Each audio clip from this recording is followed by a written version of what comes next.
may nakikita siyang itim na figure sa bahay nila. So at first, I thought baka nai-stress lang siya. Maybe this is just stress. Maybe this is just a bad dream. But it happened again and again. And it's clear that something might be happening psychologically and spiritually. I didn't have all the answers, no? But I knew three things. Number one, evil is real. Number two, our Lord is stronger. And number three, if this is something psychological, it needs to be addressed quickly. So we prayed together, we researched together, we read the scriptures aloud in his room, and slowly the attacks subsided.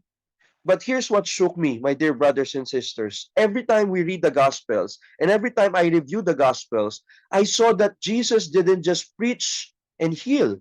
He was actually an exorcist. He cast out demons and he gave this authority over to the church. And that authority is very, very important, as I have realized soon.